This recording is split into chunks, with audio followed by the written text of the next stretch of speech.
चप्पे चप्पे की खबर, बड़ी से बड़ी खबर, क्राइम से लेकर राजनीति तक किस नेता ने 5 साल में क्या काम कराया।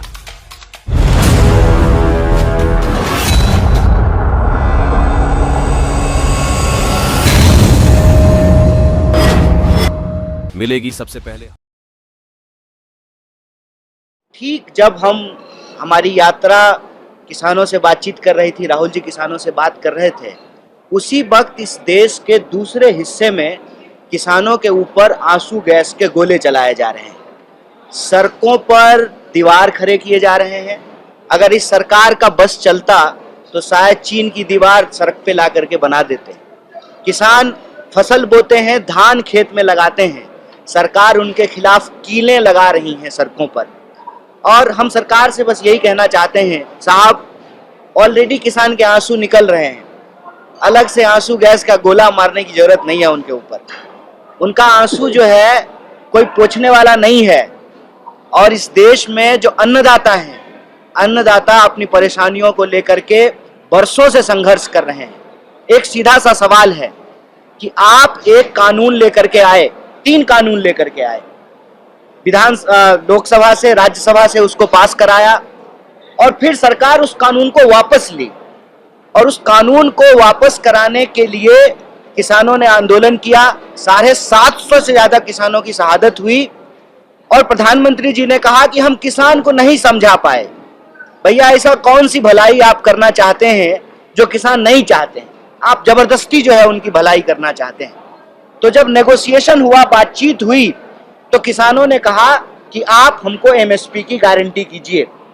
और उस नेगोशिएशन के बाद, सरकार के आश्वासन के बाद, बातचीत के बाद किसान आंदोलन वापस लिए और इस उम्मीद में थे कि एमएसपी की गारंटी होगी, एमएसपी को कानूनी दर्जा मिलेगा और नए फसलों की भी, जहां पर एमएसपी से खरीद होती है, वहां अन्य फसलों को भी एमएसपी के तहत लाया जाएगा।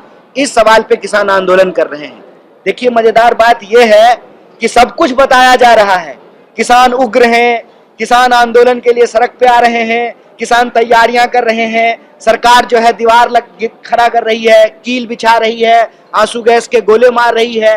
मुद्दा नहीं बताया जा रहा है कि आखिर किसान अपनी खेती बाड़ी छोड़ करके इस वक्त जब यह सरकार जाने वाली है, ये किसान क्यों आ रहे हैं सड़क पे? क्योंकि उनसे वादा खिलाफी किया गया है, उनको झूठ बोला गया है।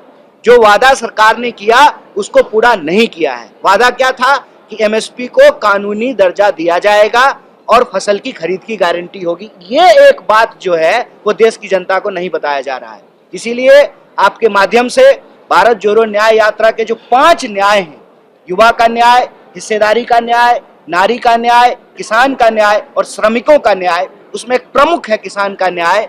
हम किसान की इस मांग के साथ खड़े हैं और आपको ये बताना चाहते हैं कि अगर इस देश में 14.5 लाख करोड़, याद रखिएगा, 14.5 लाख करोड़ चंदादाताओं का कर्जा माफ किया जा सकता है, तो अन्नदाताओं का भी कर्जा माफ करना पड़ेगा। अगर आप बड़े धन्ना सेठों को अपने मित्रों का कर्जा माफ कर सकते हैं, तो आपको किसान पुत्रों का भी कर्जा माफ करना पड़ेगा। क्योंकि अन्नदाताओं के बिना कोई देश नहीं चलता है। अगर आप कह रहे हैं कि जीडीपी बढ़ रही है, इकोनॉमी बढ़ रही है, तो उसका एक हिस्सेदारी आपको इस देश के किसानों को भी देना पड़ेगा। क्योंकि ये सबसे बड़ी विडंबना है कि आज किसान का बच्चा किसान नहीं बनना चाहता है। इसलिए नहीं बनना चाहता है कि किसानों को अपनी ही काम के चलते, अपने ही पैसे के चलते, मजबूरी में, कर्ज के दबाव में, अपनी ही खेत में, अपने ही पेड़ पे जो है लटक करके फांसी देनी पड़ती है। और आपको सुनकर के आश्चर्य होगा कि 1 घंटे में 2 किसान आत्महत्या करते हैं देश के किसी न किसी कोने में। इसीलिए आप सबके माध्यम से भारत जोड़ो न्याय यात्रा किसान न्याय के पक्ष में खड़ी है। और यह सरकार जो दमनात्मक कार्रवाई कर रही है किसानों के साथ, ये अच्छा नहीं है।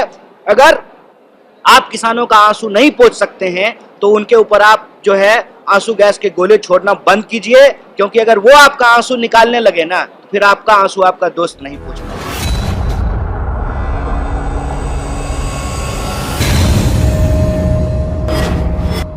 मिलेगी सबसे पहले हर खबर चेंजिंग फ्यूचर न्यूज पर, जो बदलेगा आपका फ्यूचर।